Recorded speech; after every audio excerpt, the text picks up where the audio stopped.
All right, welcome to this week's episode of Fixing Your Kanban. We are professional Kanban trainers, Ryan Ripley, Todd Miller, and of course, Daniel Vacanti. Gentlemen, how are we doing this week? I was doing great until I saw Dan. That's not nice. That's not nice. I always have to take a shot at Dan. I'm doing great. All right. I didn't mean that. Love Dan. Love talking with Dan. Love hanging out with Dan. So yeah, we know.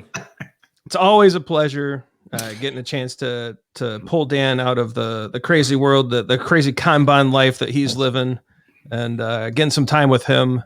We always enjoy it. And so this week we thought, let's dive into some of the lean metrics. Right, the metrics are really interesting. I think this week we're going to talk about some WIP limits.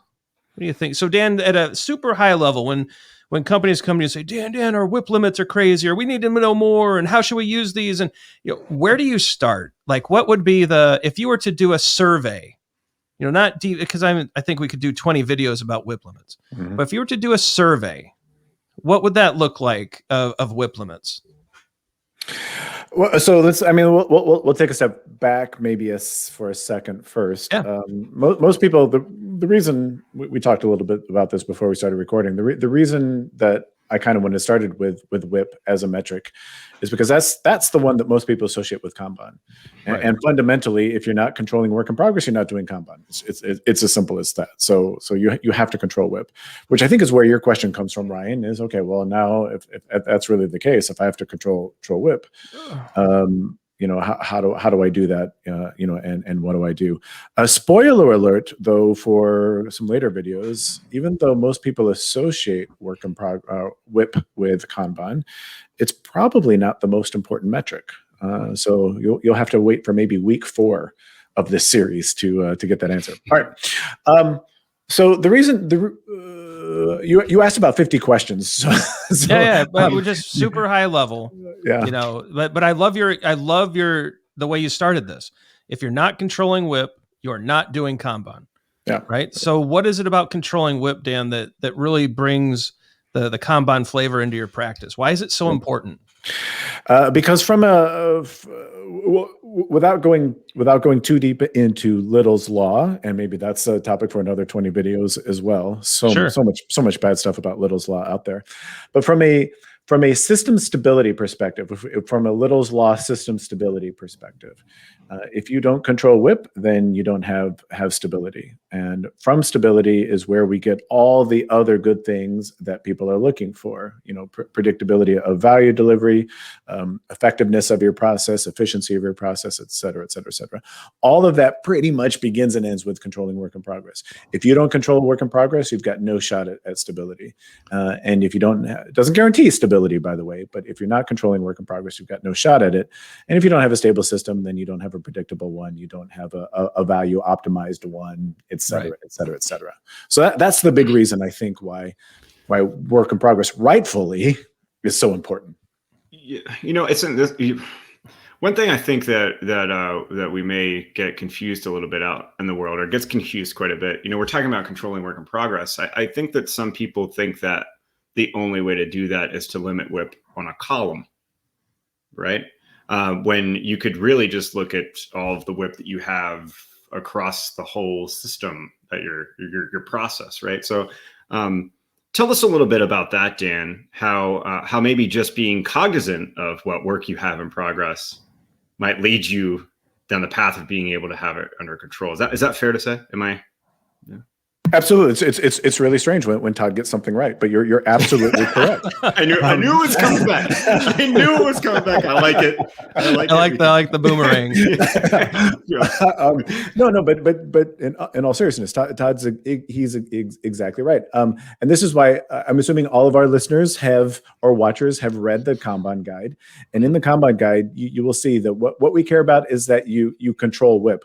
We don't care how you do it. There's all kinds of ways to do it. Most people think that you have to do it by column. Absolutely not. In fact, in many contexts, doing column WIP limits is the worst thing you can do, or one of the worst things you can do. I don't want to say the worst thing. But yeah, you can set a work in progress limit over the whole board. You can group work in progress limits across multiple columns. You can set work in progress limits, on swim lanes. You could even, God forbid, even do per person WIP limits. I mean, there's all kinds of ways.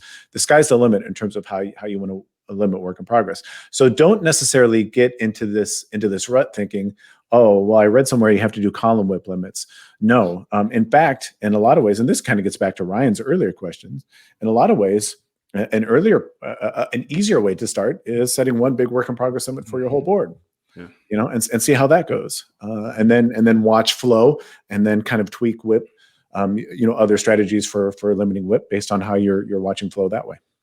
I think that's a really interesting way to talk about like a getting started. Maybe again, let's add that to the list of videos, because getting started, that would be a way that you could get started, is by being cognizant of what your work in progress is now, setting a limit on it, and then improving from there. Because that's one of the things that we do, is continuously improve. Right, that's a principle. Well, and I think why, just straight from the Kanban guide at kanbanguides.org, is that a side effect of controlling WIP is that it creates a pull system. And that is at the root of a Kanban system, right? We are trying to create pull systems that WIP limit or controlling WIP through WIP limits creates that pull system. It gets us started in that right direction, of trying to pull things in as opposed to things being pushed. And I think that's a great way to kind of frame this first discussion. We have some, I like the fact that we took it into a practical direction, right? Get started, just set an overall limit of work for your team. Start there, right? And then start figuring out column by column or however it works out. But over time, refine that WIP limit into a stable system, which then becomes predictable. Right. So we're not doing the metric to measure the metric. We're doing the metric because it creates the pull system. It leads to stability, which leads to the predictability we need to then do some of the other forecasting and advanced things that come from a well-structured and controlled system. Yep. Right. Yeah, exactly. And just a quick shout out to Scrum. Everything that you just said there, Ryan, I would argue is a reason that Scrum as a framework exists. Scrum is a pull system. A lot of people don't think about Scrum as a pull system, but Scrum is a pull system. Now, it certainly can be operated in not a pull system way, but the framework as designed is a pull system to try and get all the benefits that you just mentioned there, Ryan.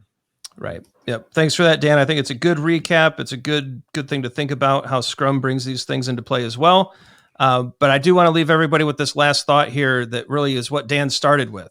If you're not controlling WIP, you are not doing Kanban. This is how you bring your practices back to the essence of Kanban. This is the pro Kanban stance.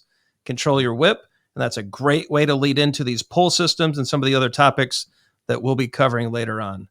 So Dan, we really appreciate your time. I know you're busy. Thanks for helping us with this important topic. I think we take WIP limits for granted sometimes, but there's a lot of great stuff behind them, and maybe we'll do some more videos.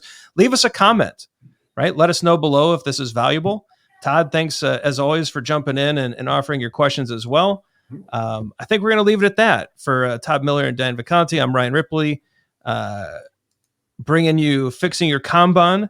Be sure to check out the Agile for Humans socials, like and subscribe to the video so that you know the next time that we drop a video onto the YouTube channel.